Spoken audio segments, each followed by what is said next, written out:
listener production. Hey there, Bension Siebert here with this extra episode of The Briefing. And it's a brand new year, so all this week we're publishing our how-to series for 2024. We're going to take you through how to buy a house, how to reset your finances for the new year, how to get rich, and how eventually to retire. And in today's episode, we're looking at how to get a promotion in 2024. Now, going for a promotion often means really standing up for yourself, which can be scary. It can also mean going above and beyond at work. And I think especially since COVID, a lot of us have really reassessed whether we're even willing to do that. More money? Great. But do we want more stress? Do we want more responsibility? Do we want long hours? Should we even want a promotion? And if we do, how are we going to get there? To guide us through all these issues, I spoke to Sue Williamson. She's an Associate Professor of Human Resource Management in the School of Business at the University of New South Wales. Well, Sue, thanks so much for joining us. My pleasure.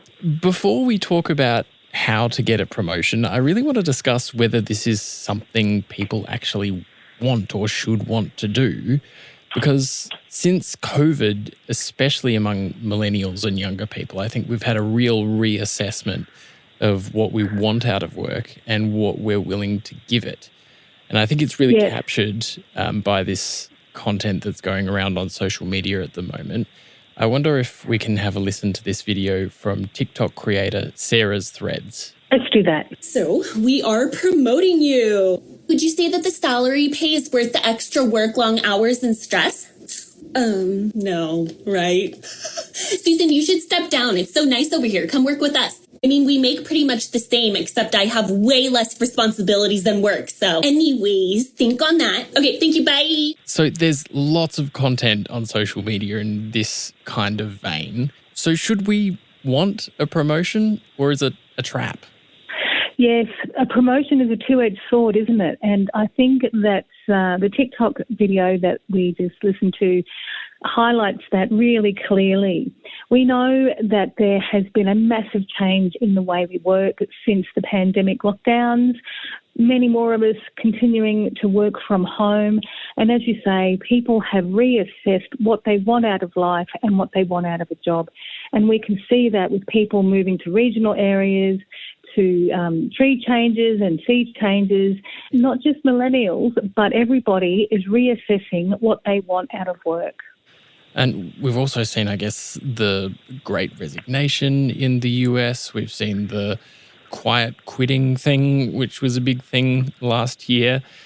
What do you think people are thinking when they're thinking about work now as opposed to the way that they might have thought about it before COVID? Yes, there's been a lot of talk about the Great Resignation. That seemed to be more pronounced in America than it did in Australia. And stats in Australia show that there hasn't been as much labour market churn in Australia as there was in the US.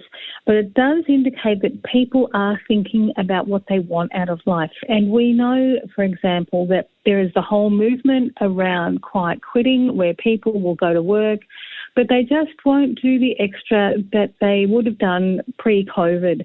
And then there's also quiet ambition, which goes to what the TikTok video was showing. And people want to do their job, they want to get paid, but they also want to have a life. And I think that's really important. And it comes through in survey after survey that the most important thing to people, millennials as well as other demographics, is that people want flexible working and they want a work-life balance. So, okay, let's assume that you're someone who does want a promotion. What's something that they can do to give themselves the best opportunity to do that in 2024? Okay, the best way to get a promotion is to already be at that level. So it's a bit of a longer term goal. So really, to get a promotion, you need to be able to go into that job interview and say, I'm already working at this level, so let's just formalise it, give me the promotion, give me more pay, more responsibility, etc. And so to be working at that level, you need to identify the key skills and knowledge that is required for the level above you and be constantly striving towards those. And ways to do this are really basic things like giving your boss solutions to problems, working it out yourself, being a model employee, being creative, innovative, all those sorts of things. Projecting confidence is really important, and just having a bit of a longer-term outlook, setting out a work plan for yourself of, okay, here's the responsibilities of the next job I want. What do I need to be able to fulfill those? And then working towards them and doing this in consultation with your manager or supervisor to fill in those gaps and have some kind of realistic time frame for promotion. Is it most of the time that people can get promotions within their workplace, or is it that often you're going to have to go for another advertised job somewhere else to climb up that ladder? Yes, it really depends on the workplace. Some workplaces, some organisations will be, they'll have a culture of fostering internal talent, and so they'll want to promote from within. And there's lots of advantages with that because it's much cheaper, you know who you're getting, you know their skill set, all those sorts of things. Other organisations might think, no, we need to have a level of turnover to keep the ideas fresh and to keep people coming into the organisation and making it new and innovative. And so those sorts of companies are more likely to look to the external market. So IT companies, cutting-edge organisations, I think are probably more likely to recruit externally, and your more traditional kind of organisations are more likely to recruit internally. So it just depends on the particular organisation where you work. Are there any common mistakes that you see in workplaces and employees who are looking for promotions? Yes, one of them is people can think that they should be promoted too quickly. And we hear this about millennials, that they think they should be promoted within the first couple of years of taking on a job. When we realise that it takes 18 months to properly learn a job, to expect a promotion 6 months after that may not be all that realistic. So it can be a longer game to get promoted. And so people can get discouraged, or they can put themselves out there too early, which then, may not give the best indication of what they can do. So timing is really important. We also know, though, that women will wait before they go for a promotion and men will just go for it. And so there is that needs to be balanced as well. Don't wait until you're 100% ready.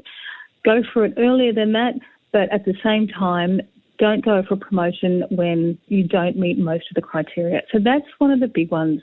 And people can also not get promoted because they haven't got the skills, the qualifications, all those sorts of things, and they're not realistic about what it is that they can offer. So going for promotion is not about what you want. So your manager or prospective employer will want to hear what you've got to offer, not what you think you should get. And that's a really important point. Is there also some responsibility that needs to be taken by the manager and the HR department in developing talent to make sure that people who are keen and who are ambitious have somewhere if they're trying to get to the next stage? Yes, absolutely. We know that in Australia it's a really tight labour market. If organisations have good employees, they need to hang on to them. And so this goes to flexible working again. So organisations are making themselves as attractive to employees as they possibly can. Lots of them are still letting people work from home, providing them with all that support, all those opportunities, but letting them work from home because they know that people want to work flexibly and they're hanging on to employees. And managers and organisations also do have a duty to foster people and to mentor them and ensure that they're ready for their next promotion. One of the things we've seen over the past couple of decades is that people are much more willing to look after their own career than they were previously. So people will now identify, okay, I'll spend 2 or 3 years in this organisation or this position, then I'll, move sideways or hopefully up or whatever, which isn't to say that managers don't have a role, they do, but it's both the manager and the worker that needs to work towards the next promotion. Thanks so much, Sue. Thank you very much. That was Sue Williamson, an Associate Professor of Human Resource Management in the School of Business at the University of New South Wales. That's all we have time for in this extra episode of The Briefing. Make sure you download and listen to our special series this week. It's a 5-part how-to guide on making the most of your finances in 2024. The AM Briefing team will be back in your feed from 6 tomorrow morning. I'm Bension Siebert. Thanks for listening.